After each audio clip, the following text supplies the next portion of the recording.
Everyone, welcome to CLAT prep. जैसा कि आप सभी को पता है, हम डेली न्यूज एनालिसिस करते हैं, फैक्चुअल एनालिसिस करते हैं और उसके साथ साथ 20 क्वेश्चंस की प्रैक्टिस भी करते हैं। तो चलिए उसी सीक्वेंस को कंटिन्यू रखते हैं। देखते हैं आज का पहला question. A special discussion during the winter session of parliament 2025 mark the 150th anniversary of which song. तो किसके ऊपर डिस्कशन हुआ था? लास्ट टाइम हमने इसके ऊपर MIT भी डिस्कस किया था, वंदे मातरम। ठीक है, तो वंदे मातरम के ऊपर काफी डिस्कशन रहा इस बार, जो कि हमारा नेशनल सॉन्ग है। White spot disease that was recently seen in the news is caused by which agent. कौन से या किसकी वजह से व्हाइट स्पॉट होता है? तो बेसिकली ये फिशेज में है ना, मछलियों में या फिर है ना उनमें होने वाले डिजीज है। ठीक है, जो सी फूड होता है।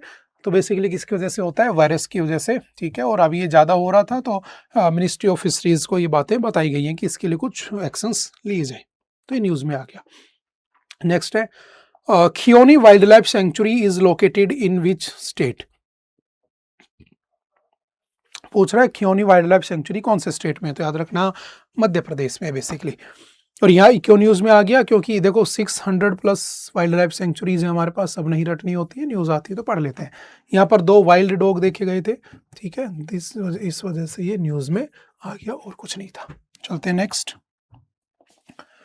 Which state government approved the platform based gig workers. Gig workers क्या होते हैं? जैसे जोमेटो, स्विगी है ना, ब्लिंकिट, इनमें काम करने वाले। ठीक है, जो कि कॉन्ट्रैक्ट बेस पर काम करते हैं।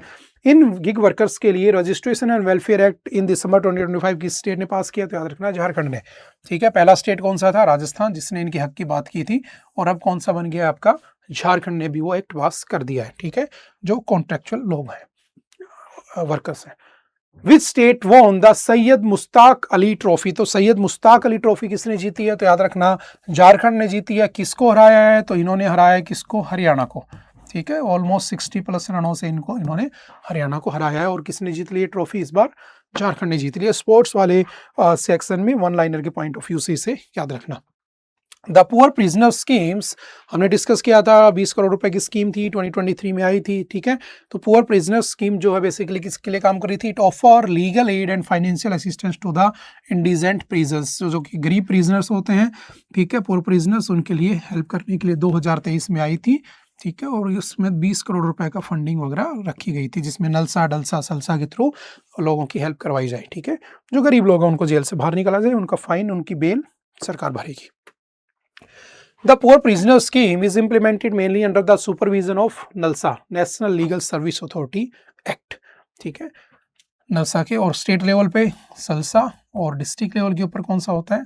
तो डलसा होता है। सिंपल याद रखना। ठीक है,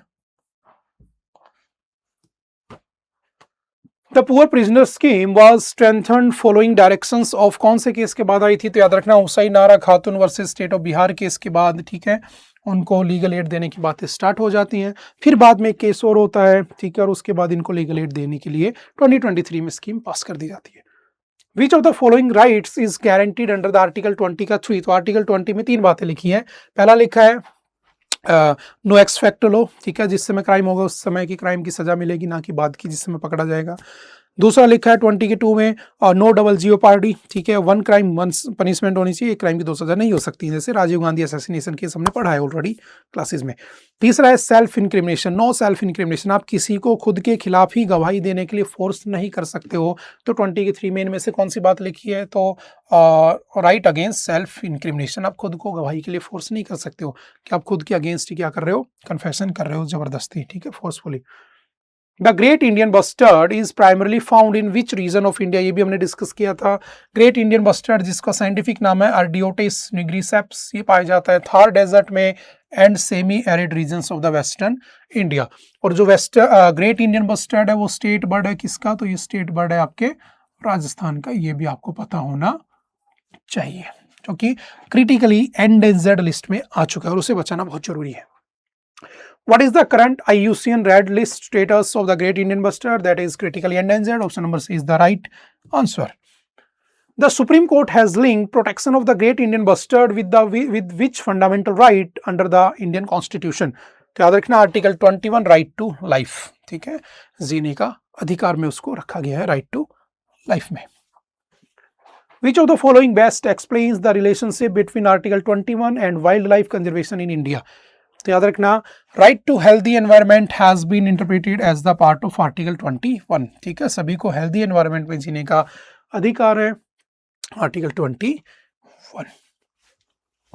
Which article of the Indian Constitution specifically prohibits trafficking in human beings? ये भी हमने डिस्कस किया था कि सुप्रीम कोर्ट कह रहा है कि चाइल्ड ट्रैफिकिंग के केस बहुत ज़्यादा डिस्टर्बिंग है, उनको कैसे कंट्रोल किया जाए, कुछ रूल्स रेगुलेशंस होनी चाहिए, बेसिकली पार्लियामेंट को कुछ करना चाहिए। तो हमने वहाँ पर इस एडिटोरियल को डिस्कस किया था। तो पूछ रहा है आपसे कि कौन से आर्टिकल में ह्यूमन बींग्स या बच्चों को ट्रैफिकिंग करना बैन है। तो ह्यूमन ट्रैफिकिंग या फिर एक्सप्लॉयटेशन, ठीक है, कौन सा आर्टिकल है? 23 ऑफ द कॉन्स्टिट्यूशन, जो कि फंडामेंटल राइट्स का पार्ट है, राइट अगेंस्ट एक्सप्लॉयटेशन में आता है। 24 में चाइल्ड लेबर की बातें की गई है।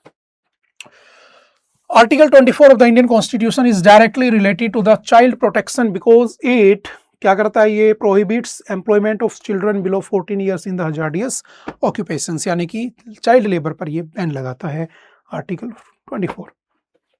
Which of the following acts provides a comprehensive legal framework to combat child trafficking for sexual exploitation in India?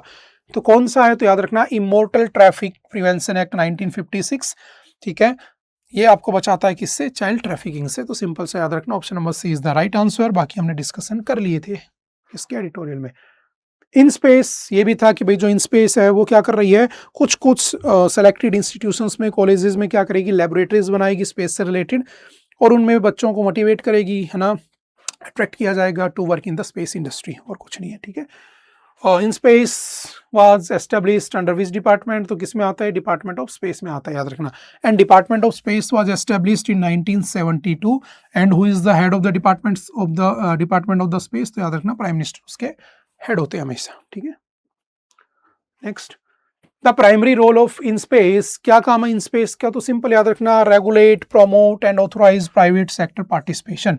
ये प्राइवेट सेक्टर्स को पार्टिसिपेट करने के लिए ऑथोराइज करता है इन स्पेस इंडस्ट्री। बट याद रखना, स्पेस सेक्टर में FDI जो है, फॉरेन डायरेक्ट इन्वेस्टमेंट, वो ऑलमोस्ट 100% अलाउड है, ये भी ध्यान रखना।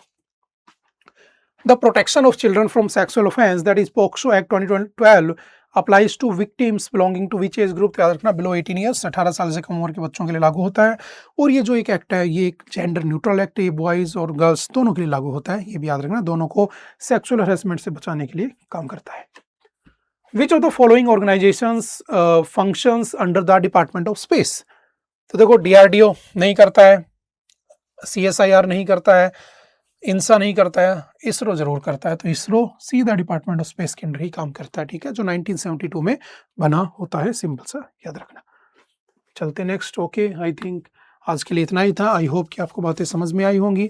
फिर भी अगर किसी तरह का कोई डाउट रहता है तो आप एनी टाइम आकर मिल सकते हैं, पूछ सकते हैं और अपने डाउट को क्लियर कर सकते हैं। ओके, बाय बाय, मिलते हैं दोबारा से फिर कभी किसी नेक्स्ट लेक्चर में। Okay, thank you, have a nice day.